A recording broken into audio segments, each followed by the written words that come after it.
Добро вечер, почитувани гледачи.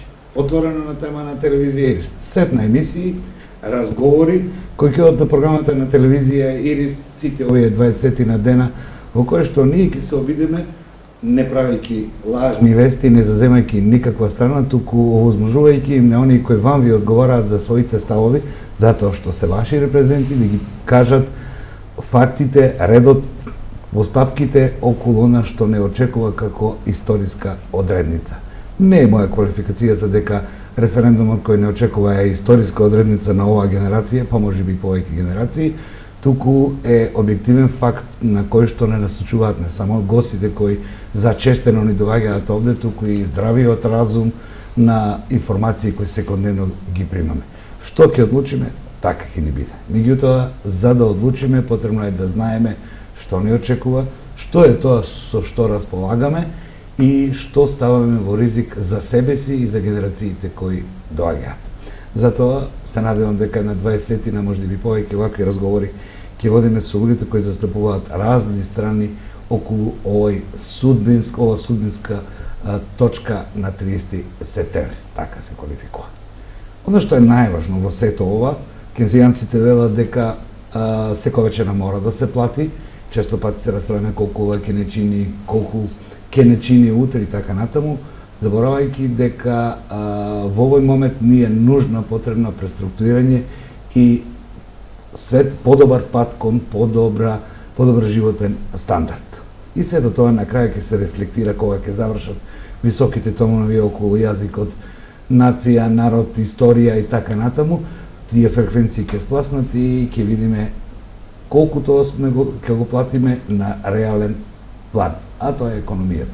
Најповикан за тоа е министерот за финансија, чуварот на буџетот, на парите, на граѓаните на Република Македонија, па тоа е Драган Тедовски, тој е министер за финансија на Република Македонија. Министре, добро дојдете во моја емисија.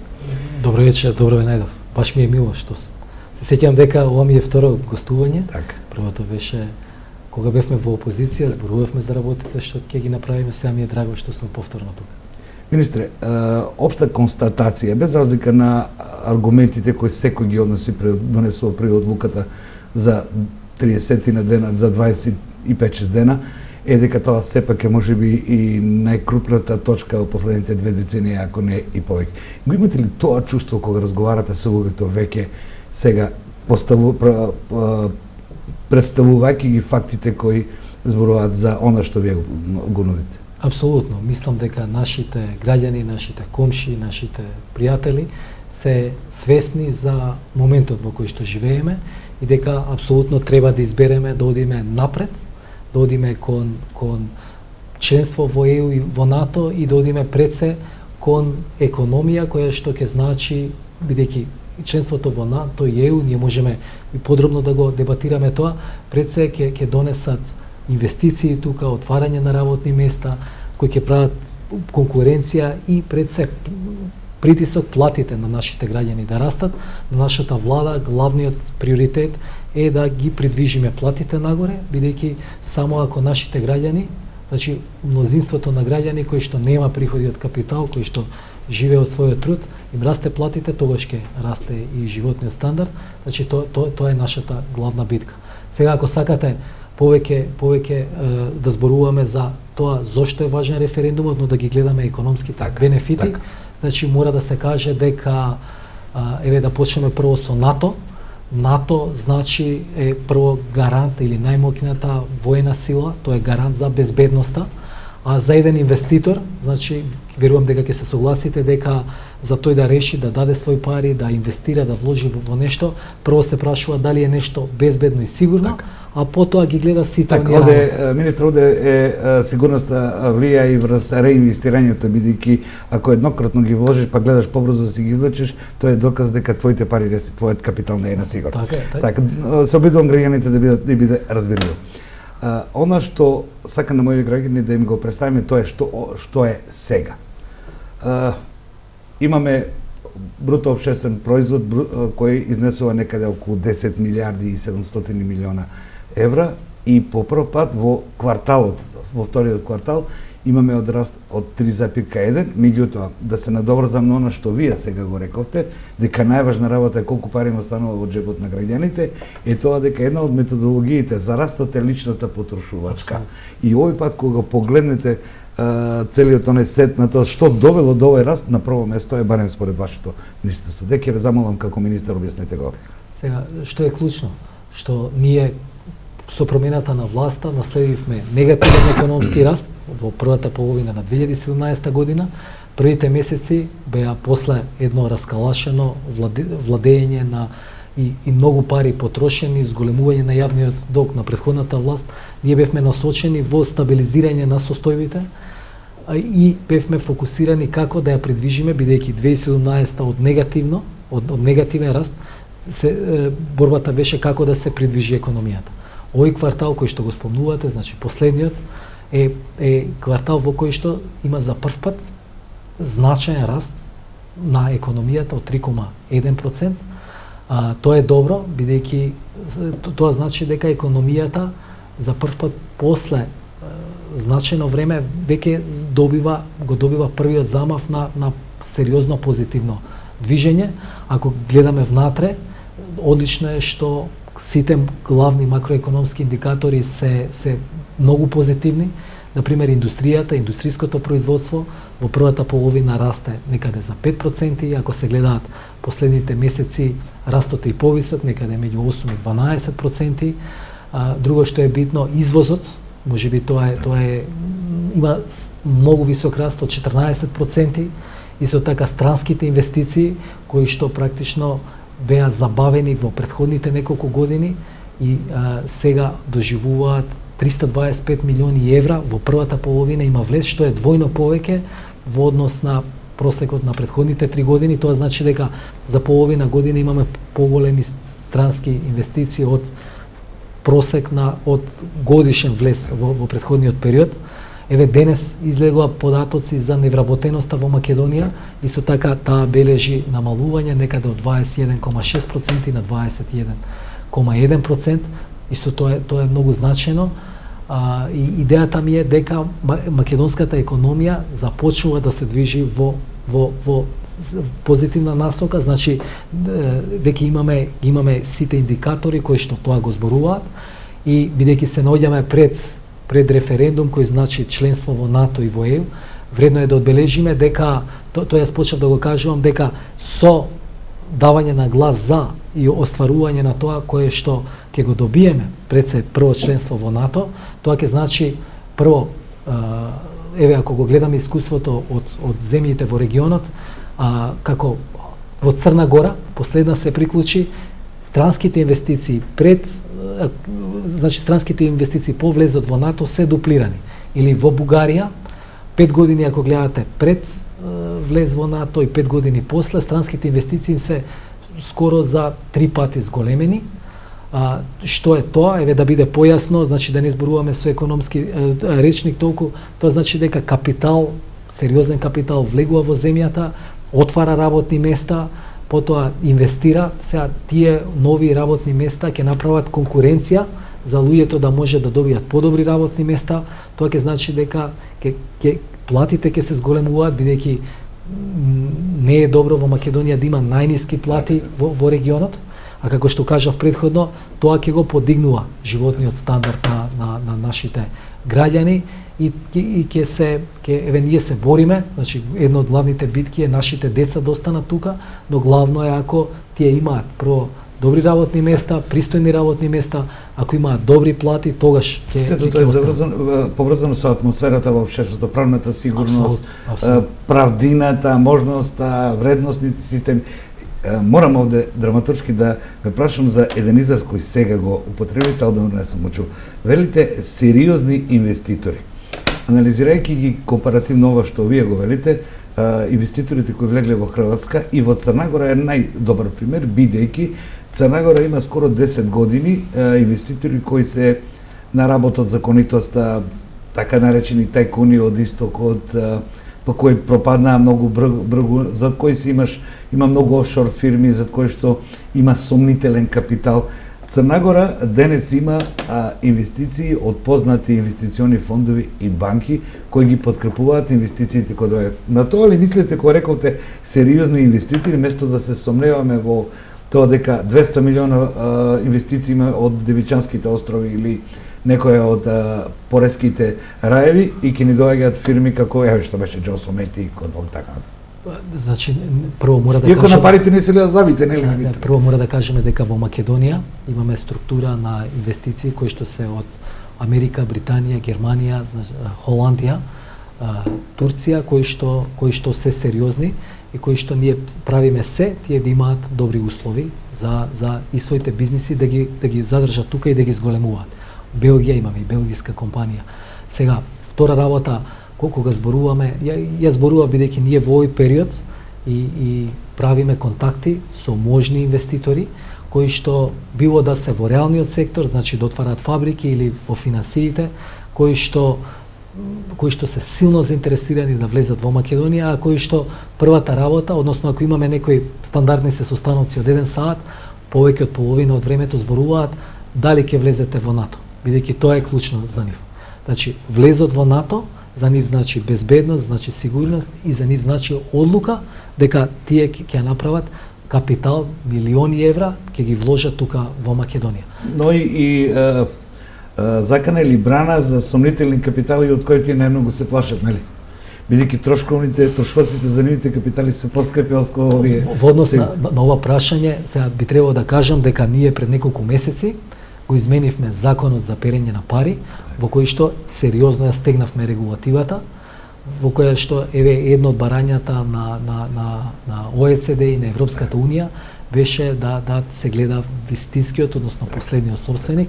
Денес, значи, Македонија има регулатива која што ја немаше претходно, сега имаме таква која што ќе бара, значи која бара да биде капиталот. Но извршувањето на регулативата со стандардите на НАТО и на Европска унија добива на силина, бидејќи не сме познати по имплементација и дури на законите. Министре, да се вратиме повторно на буџетот, па да го споредиме со тоа што можеме овде да промениме, бидејќи може да ни се отворат европските фондови кои се структурални, каде што на последен начин можеме да ги одминеме делбојзите во буџетот кои неминовно доаѓаат, бидејќи неговата структура е така, има доста кредити, доста враќање на кредити. Така. Сега овде сакам да ве прашам. Бројите кажуваат вака, дека за првиот квартал приходната страна е исполнета со 46,2%, така отприлика. И тоа е, што би рекле вашите студенти, показна вежба за отприлика како треба да се полни буџетот. Но има една друга работа, 45,5% е расходната страна, што и како податок е добро за движење на буџетот, но овде сте критикувани од опозицијата дека капиталните инвестиции и оној извршувачкиот дел не оди така. Дори вице-премиерот најчесто критикуван за тоа. А во буџетот влечењето на парите покажува 45%. Значи, секако дека ако зборуваме за реализацијата на капиталните инвестиции, кои се 379 милиона, не се 2 милиарди. Значи, кои што во буџетот се проектирани некаде на 23,7 милиарди денари, е клучно да се каже дека дека оваа влада се соочува и економскиот тим се соочува и сега се соочува, иако дел од проблемите сериозни се решени, со големи наследени проекти од претходната влада, бидејќи тие проекти беа од тогаш. Например, огромни проблеми во проектни документации, кои што постоева во оние големи капитални инвестиции, например, патот Кичево-Охрид, значи каде што бил проект со несоодветни документации, стари документации, грешки во проектирање на тунели, без исклучки на автопатот, се тоа грешки кои што новата влада треба да ги отклони, а да води сметка за тоа колкави ќе бидат пеналите кои што ќе се платат од буџетот, бидејќи тоа е состојба која што некој подпишал договори без воопшто да се грижи за тоа како ќе се реализираат во иднина. Исто така има проблеми со незавршени експроприации, со поставени далноводи на, знаете овде на Миладиновци Штип, на сред пат, но ние ги решаваме проблемите и најважно е дека кор структурата, односно главните макроекономски фундаменти сега ги насочивме и се сериозно позитивни. Со одлавувањето на овие напластени проблеми од минатото, тоа ќе биде уште поголем стимул за економијата да оди со потенцијалниот раст. Ние веруваме на пригодната страна ова година да биде подобра од минатата. Сега имате 46, не ќе завршите некаде околу 90%. Апсолутно. Значи нашите проекции на приходната страна се одлични. Вие сте сведоци дека во минатото сте вратиле одделени средства за ДДВ образници. Да, во минатото многу често на средина на годината се правеа ребаланси само заради тоа што полнењето, практично приходите во буџетот не биле доволни да се реализираат расходите. Ние апсолутно немаме таков проблем. Буџетот во септември е целосно ликвиден, се исполнува навремено и тоа е добар пример. Повратот на ДДВ за домашните фирми ако се гледа месечно во август, е на рекордно највисоко ниво, кој изнесува некаде 2,7 милиарди денари. Значи сериозна ликвидност која што е вратена во фирмите, чисто за нашите гледачи да знаат. Порано тој поврат кој што се враќал кон фирмите е бил меѓу милиарда и милиарда и пол, зборувам пред 2017 година. Сега зборуваме за 2,7 милиарди, тоа е ликвидност, пари кои што фирмите им се вратени, тие можат да располагаат со нив, да ги вртат практично и да одат бизнисите напред. Така.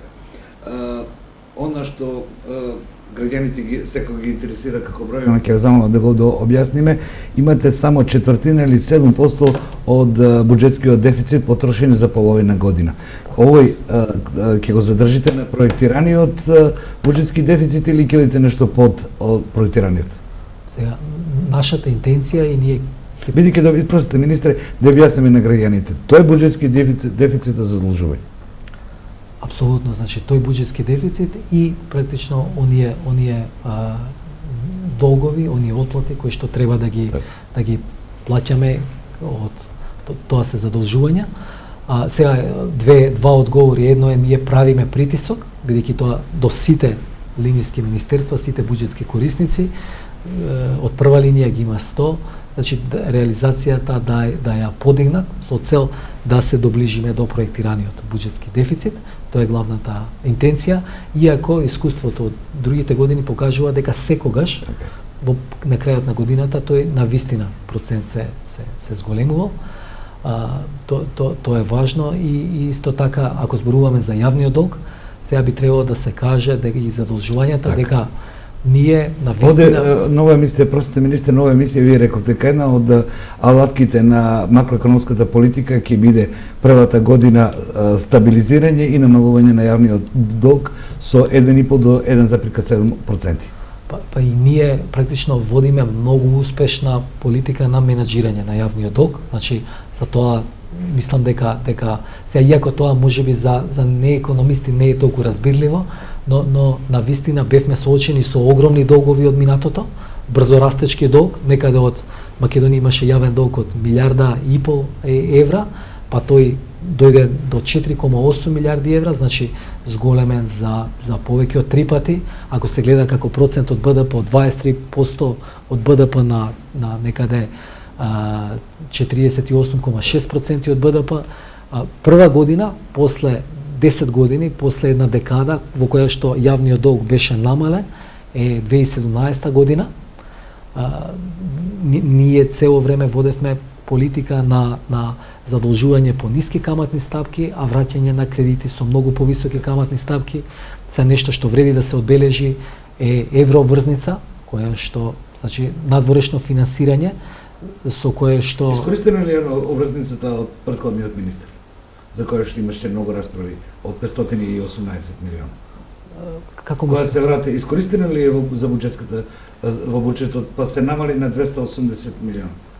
Практично, ние при промената на власта имаше дел од депозит, кој што дел беше од претходната еврообврзница, која согласно реализацијата на дефицитот се остваруваше, но клучно е дека ние се решивме значи да одиме во кога проценивме дека е најдобар период на земање на евроврзница и земавме евроврзница со каматна стапка од 2,75. Зошто е тоа важно? Бидејќи сите претходни евроврзници беа со каматни стапки некаде помеѓу 4 и 10%.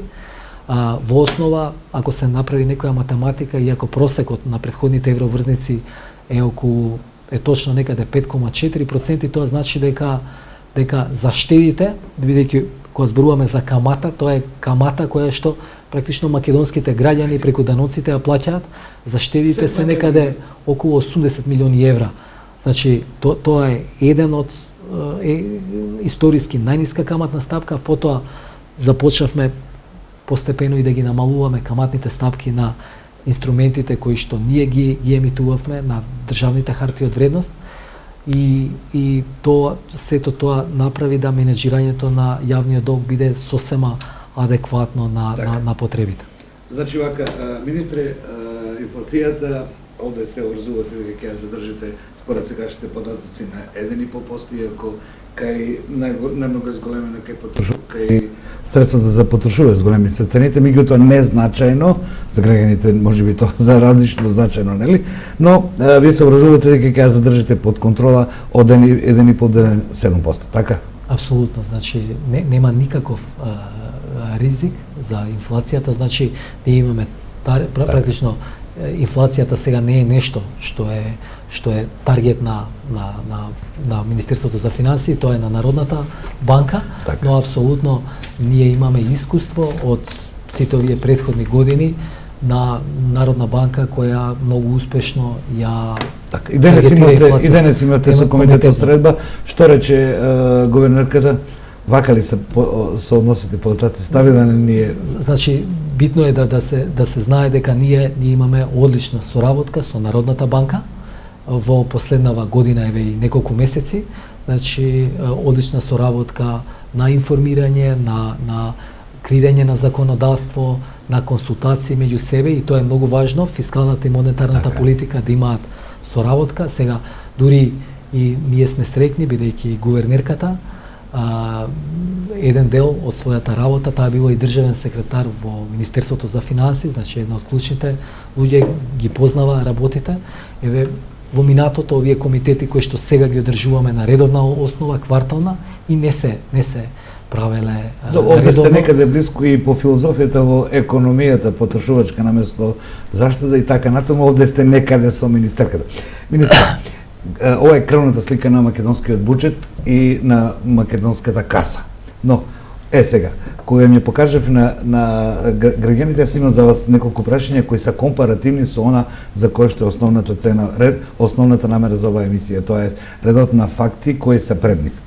Сега вака, доколку граѓаните се одлучат за европскиот пат по референдумот, би сакал да ја прокоментираме само достапноста до европските фондови, кои се, некои од нив се со многу ниска камата, со многу години, некои се грантови и така натаму. Што за буџетот на Македонија ќе значи и на министерот едности кога ќе може да дојде до средства свежи кои нема да бидат скапи?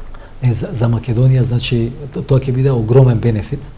Ние, ако се гледа во моментов, користиме, се вика, инструмент за предпристапна помош, ИПА, кој што годишно изнесува околу 90 милиони евра. 670 на колку години? На 7 години, така некад. Да, сега 715 на 7 години. Ако се пресмете 90 милиони евра, и што е важно, што тоа се пари кои што одат во патишта, кои што, например, патот Демир Капија Смоквица беше финансиран со такви средства, одат во пречистителни станици, одат нешто во градинки или нешто што е потребно инфраструктурно. Македонија, значи, ние сме со тоа како успеваме да во моментов да ни е економијата, практично немаме простор да обезбедиме други пари за вакви инвестициски проекти, и овие се повеќе од добре дојдени, бидејќи се во форма на грантови.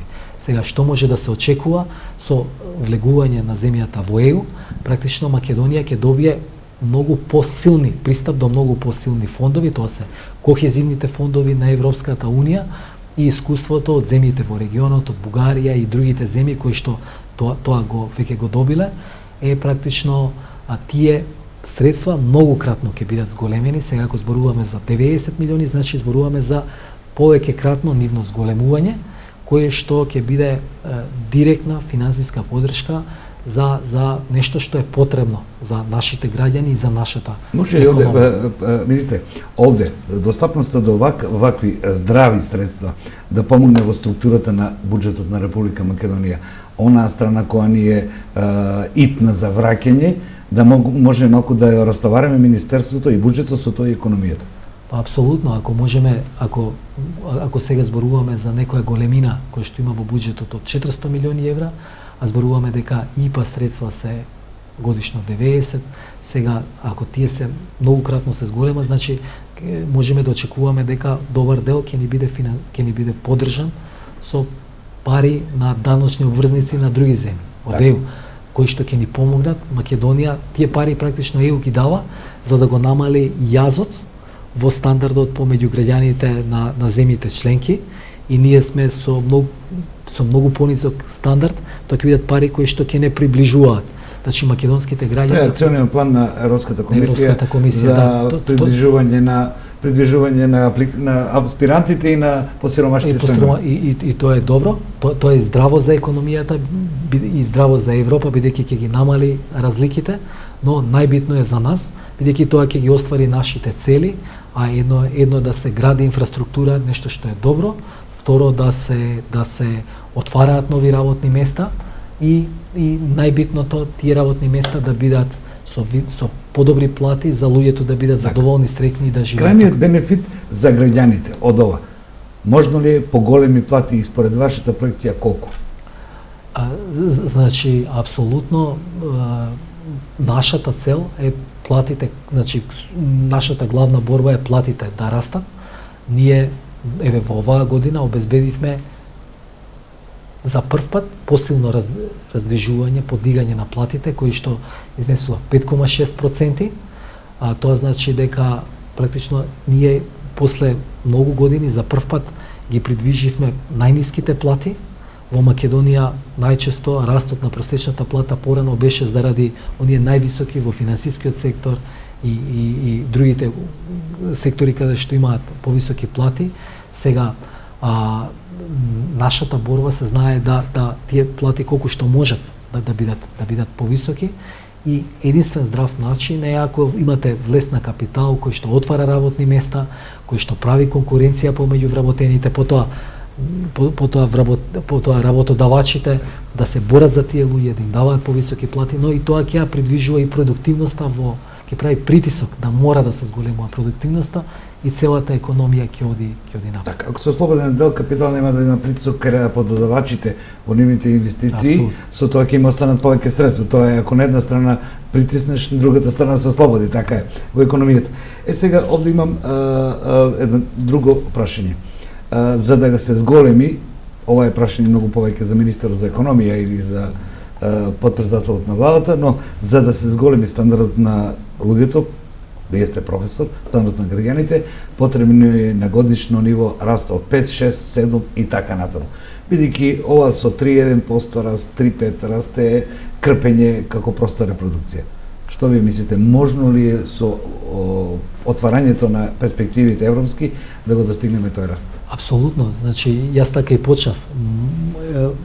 Мора да бидеме свесни дека ние започнавме со негативен раст. Во 2017-та, првата половина, економијата немаше позитивен, туку беше во минус. Потоа, со стабилизирање на состојбата и со благи флуктуации, сега за прв пат имаме нагорна линија, апсолутно после успешен референдум, после јак ставање на печат дека земјава ќе оди во НАТО, после очекува, бидејќи економијата ја движат очекувањата на луѓето и на потрошувачите и на инвеститорите, кога се ќе биде стабилно, тие очекувања прво ќе бидат силно подигнати на инвеститорите, кои што веднаш ќе се обидуваат да најдат можности да ги зграпчат првите можности да инвестираат. Сето тоа ќе почне многу посилно да ја бутка економијата и би требало да ја движи во зони кои што ние ги посакуваме, а секако дека тоа е многу повисок раст од 3%. За повисок раст е потребна високо обучена работна сила, тоа е алфа во економијата, но чек мрежите го држите вие. Во образованието велат дека во истражувањето и во поквалитетно образование е потребно да се стават повеќе пари. Европа има 7 разни фондови со кои што ги поддржува образованието во овие земји и кои изнесуваат поприличен број на милиони евра. Што вие како министер за финансии сметате ли дека ние можеме во централниот буџет, па подосна во корисниците во образованието, да земеме повеќе од овие 20 на милиони кои досега ги земеме за поддршка на образование и повеќе се на билатерална основа преку одредени земји, Белгија, Холандија, Германија, отколку систем кој ќе биде однапред познат? Апсолутно, значи приближувањето и до ЕУ ќе значи и посериозни средства за образованието. Според мене како економист, ако сакаме да гледаме долг рок, значи образованието е клучен. Значи клучно нешто во равенството. Квалитетното образование ќе направи нашите деца, децата на идните генерации да имаат добар стандард. Тоа е главно нешто во што треба да се вложува. Заради тоа и ние прво нешто што го направи. Имате ли најава од комесарите од Европа дека овде ќе ни помогнат? Ова е пред се работа на Министерот за образование, но ние како влада, уште кога го креиравме буџетот за 2018 година, прво нешто што направивме е зголемување на платите на луѓето во градинките, на наставниците во образованието и во здравството, бидејќи сметаме дека тоа се столбовите на едно општество и дека тие мора да бидат силни, за да практично заекнувањето на образованието ќе ни донесе можности за воиднина, односно квалитет на работната на луѓето во иднина. Сега што е важно тука дека треба да се каже е дека ние се обидуваме многу да го заекнуваме и дуалното образование, бидејќи Македонија имаше голем мисмеч, несовпаѓање помеѓу понудата и побарувачката на работна сила. Сега има одлични проекти кои што го пред се тоа се водени од германски иницијативи, од Германија ни помага во тоа да се директно да има поврзување. Што е дуалноста, тоа е директната врска помеѓу побарувачката, компаниите и образованието и профилот на образование. Практично идејата е да се градат профили кои што веднаш кои што ќе бидат според потребите на фирмите или на фабриките и кои потоа нема да чекаат, нема да бидат навработени, ќе влезат, ќе работат во компанијата. Има многу примери на земји кои што Германија е една од тие, кои што биле многу успешни со нешто такво и тоа е добра перспектива за Македонија. Ние сме стрекни дека утре ќе дојде и една од најмокните жени секако во светот, веројатно најмокната. Како жена или како канцелар на Сојузна република Германија? Значи апсолутно една од најмокните луѓе во светот, која што дава силна поддршка за Македонија и одлично е што дури германците ќе дадат и советник овде да го коментирам. Премиерот. Како тоа е изјавата на Министерство на владата на Сојузна република Германија, поточно на Министерство за надворешни работи и на премиерот на Република Македонија, во кое што германската канцеларка како свој представник има советник во владата на Република Македонија. Ова кога ни се каже советници, знаете, некако сме веќе алергични на луѓе кои даваат само памет. Но што ќе биде нејзината функција?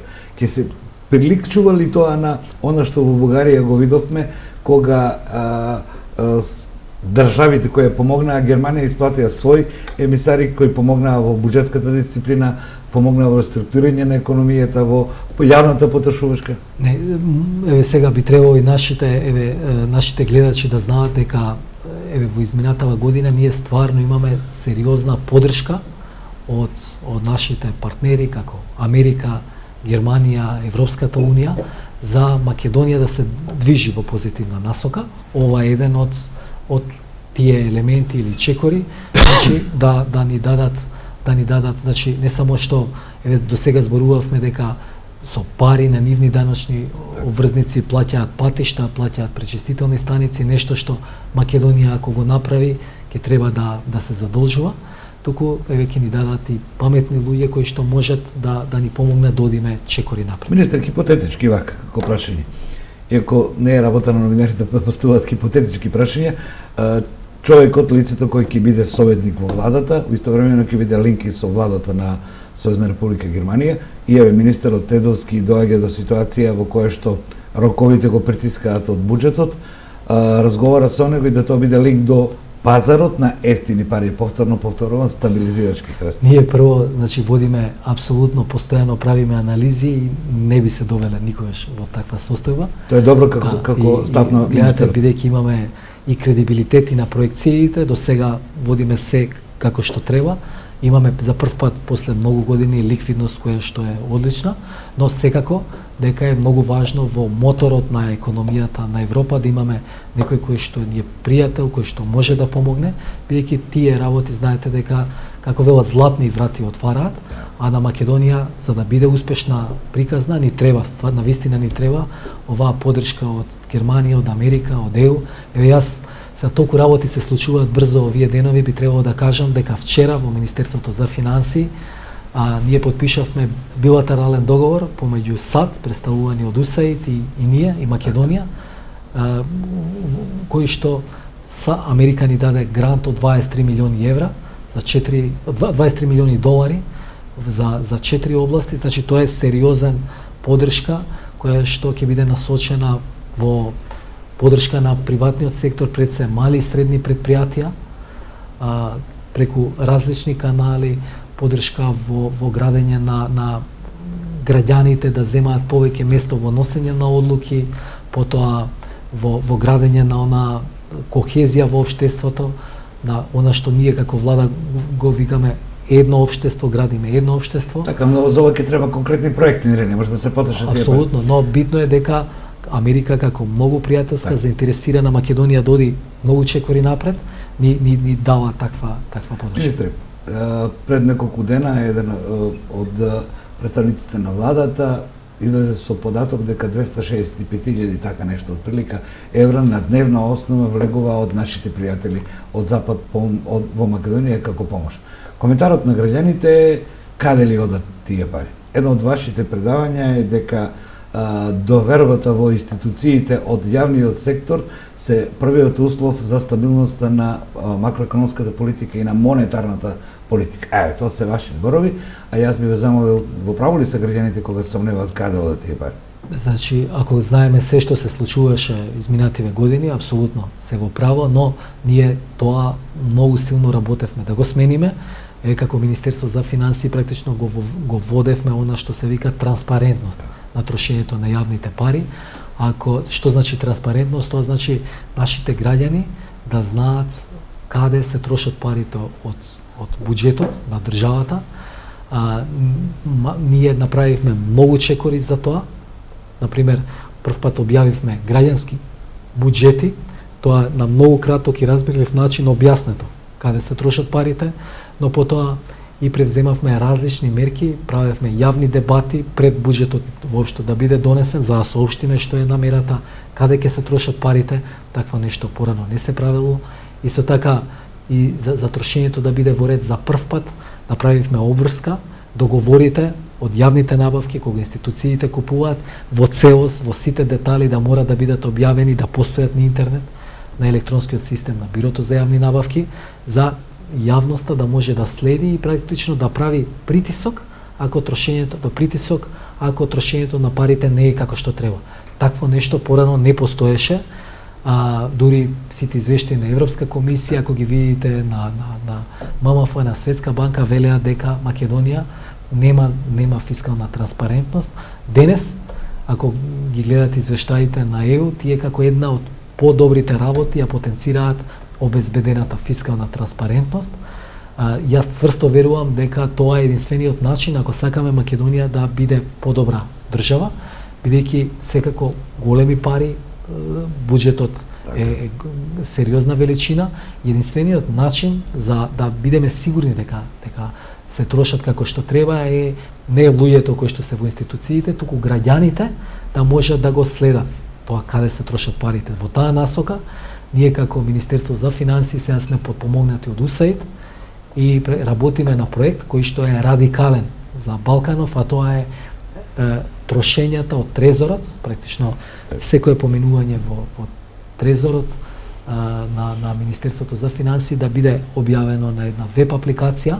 Такво нешто има Словенија и да им овозможиме на граѓаните од компјутер да ја следат од својот компјутер да следат каде се трошат парите. Сега се сеќавам прв пат кога зборувавме за тоа, не се сеќавам дали во вашата емисија, но сме го зборувале како опозиција. Тогашната власт ни викаше дека тоа е лудост, тоа е сулуда идеја, не може никогаш да се направи. Апсолутно може, ние работиме сега на тоа и би требало до крајот на годината да имаме таква платформа. Тоа можеби за оние кои што не се економисти не значи многу, но тоа ќе значи за прво ќе почнат новинарите, експертите да го користат и потоа знаењата ќе се шират и секој граѓанин ќе почне да следи и ќе почне да се бори, бидејќи институциите и ние кога зборуваме за буџет, за приходи, тоа се пари на граѓаните. И апсолутно секој од нив треба да има контрола каде се тоа е процес кој води од растење од поданик во граѓанин и потребно е време. И ние не го измислуваме, туку развиените земји веќе поминале и знаат дека тоа е здраво за една држава. Министре, додека се научи да го контролираат трезорот, тие ве среќаваат сега, ви се јавуваат со маилови, попораки и така натаму и дневно го питуваат кога ќе дојде до 300 евро плата. Што им одговарате? Значи, јас сум среќен дека е секојдневно се соочуваме се среќаваме со пријатели, со луѓе кои што не ги знаеме. Сега главно е што мислам дека се врати оптимизмот на нашите луѓе, на нашите сограѓани. Сега апсолутно дека нашата главна борба е тие плати да растат. Ние се правиме да го одржиме, значи да го одржиме притисокот да растат платите и во исто време да водиме сметка дека и бизнисите ќе бидат добри, бидејќи за нас е важно кога еднократно се подели плата ќе нема за следниот месец за производство. Дека и бизнисите се безбедни, дека ќе може да ги обезбедат тие плати, значи практично сме свесни дека мора да ги гледаме двете страни и да даваме поддршка и на едните и на другите. Затоа сега, бидејќи зборуваме цело време за платите, мора да кажеме дека во буџетот за 2018 година за прв пат има сериозна поддршка и за домашните предпријатија. Ако ги гледате сите буџети наназад, поддршката пред се за малите и средни предпријатија, оние главни наши столбот на економијата не постоеше. Како буџетска линија беше некаде 9 милиони денари, 150.000 евра, значи ништо за сите во Македонија. Денес во буџетот за 2018 изнесува 2 милиарди денари, ако се вклучат внатре активните мерки за вработување. Тоа како политика ќе го продолжите? Апсолутно. Ние мислиме дека во Македонија треба да се даде поддршка на домашните бизниси, бидејќи тие ќе бидат тука, ќе бидат столбот на економијата. Министре, бидејќи темата ни е предностите на евро и НАТО интеграциите на економски и на фискален план, морам да ве прашам, бидејќи сте во мојот студио, од градоначалниците од Истокот, мојот разговор со нив овде, тие некои од нив, а веќина имат со неликвидноста проблем, со наследени долгови, за кои што според нивното кажување требало да се заинтересира некои други органи од прогонот, да порасне до околу 40 милиона на 240 милиона, сепак пред граѓаните изгледа недомакински, но тоа е за други. Тие се надеваат дека преку Министерството ќе се разложат и ќе почнат на стабилни нози да работат. Докаде е тој план? Значи, главно е дека ние преземаме активности со кои што прво донесовме закон, во кој што се направи обврска за сите општини, своите преземени а неплатени обврски да ги пријавуваат во софтвер еден кој што беше направен на Министерството за финансии. Се интересно е дека значи немало волја во минатото, дури ни таква информација да се има на централно ниво.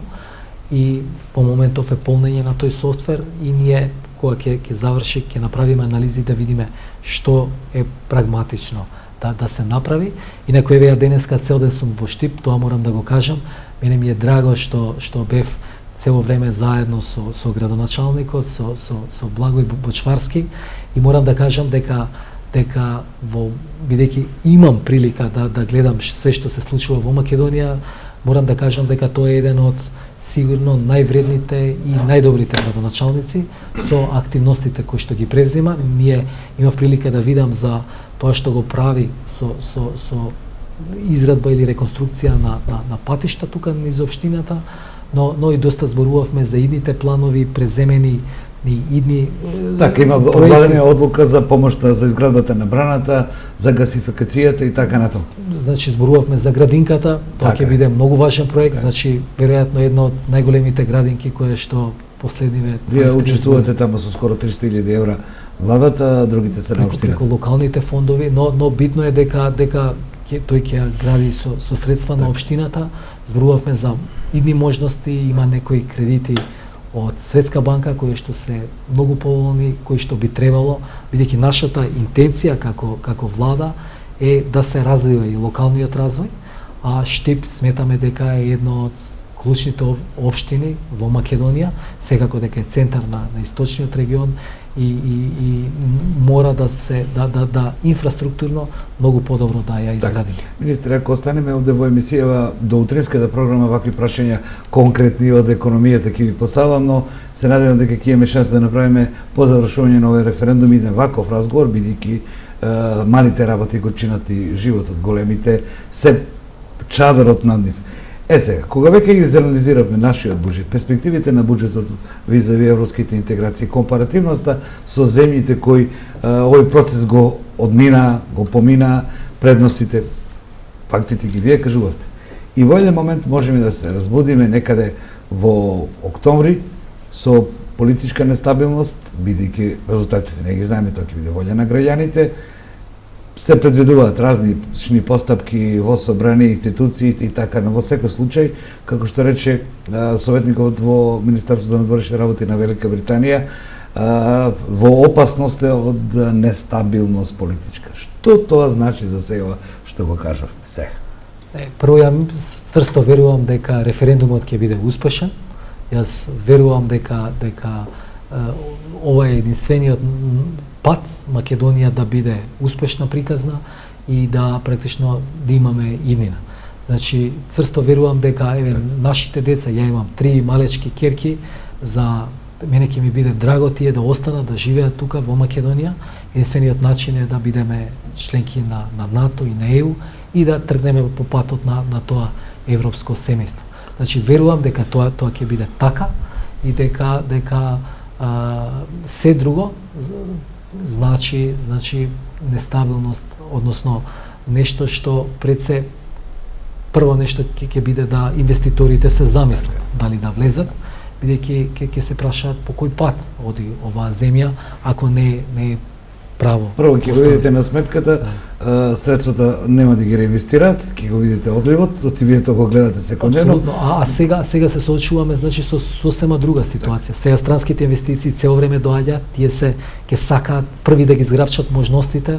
Тоа значи за граѓаните, министре, вашата проценка е на министерството дека одреден поприлично голема сума на средства граѓаните чуваат, како што велиме ние во Перници, меѓутоа економската и политичката стабилност им дава можност и тие да ги инвестираат место да ги чуваат дома.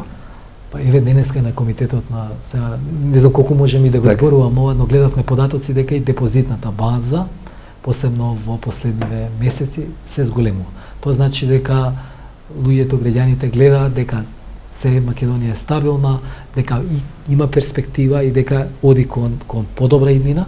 Тоа значи и одат носат своји депозити во банките и тоа е добро. Тоа е здраво бидејќи тие пари потоа ќе влезат во економијата, ќе се инвестираат и ќе уште повеќе ќе не движат напред. Ако одиме точка по точка, веројатно ќе направиме една слика која нема да биде убава ако ги изгубиме евроатлантските перспективи, ама рековме дека негативната енергија или лошите предвидувања не се добри, да почнеме позитивно да размислуваме.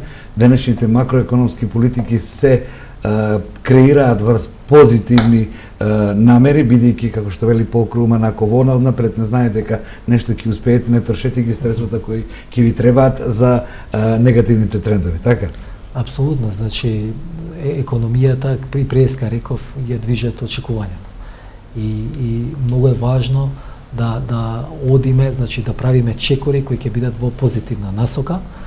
Нема дилемија, и преска зборував дека инвеститорите прво нешто прашуваат дали ќе влезете во НАТО, значи самиот влез ќе биде за нив тие ќе штиклираат до сега ако се прашуваат дали сме стабилни или не, тоа ќе биде јасно штиклирање на безбедност и на стабилност и потоа ќе бидат сигурни дека овде нешто добро се случува. Така тоа беше патот, не знам, и на Хрватска, на Бугарија, каде што се гледа дека работите многу побрзо и посилно се движеа него ние што изгубивме една декада. Така, министре, зборувавме за она што е ваше портфолио, не зборувавме за другите аспекти на евроинтеграцијата, од безбедносен, културен и некој друг транспортен, геостратешки и стратешки план, тоа ќе разговараме со некои други кои тоа има одговорност. Се надевам дека фактите ми ги представивме на моите сограѓани и дека самите на себе ќе си посакаме демократски успех и одговорност. Сметате ли од ова што до сега гледате дека самодовербата кој народ е разнишена и перспективите баш кај секој од нив не им се многу розови? Видите, јас општествена депресивност која многу тешко се лечи. Јас до пред една година предавав на економскиот факултет. И сега можам да кажам дека ако нешто ми недостига силно покрај тоа децата, дека немам време да ги гледам заради работата, тоа е се студентите. И дека Македонија има стварно добри млади луѓе, способни млади луѓе, кои што можам да кажам на вистина јас сум многу од нив денес сум и одличен пријател, но некако нивната самодоверба низ годините се губеше. Но мислам дека нивните капацитети и нивните способности се огромни и вреди да им дадеме шанса. Секако дека многу од нив ја бараат надвор, тоа не смееме да го дозволиме, бидејќи тоа е загубен капитал на Македонија, човечки капитал, тоа во иднина ќе биде највредно, затоа треба да направиме се Македонија да стане членка на ЕУ НАТО и да биде успешна приказна. Сето ова е, министре, предизвик.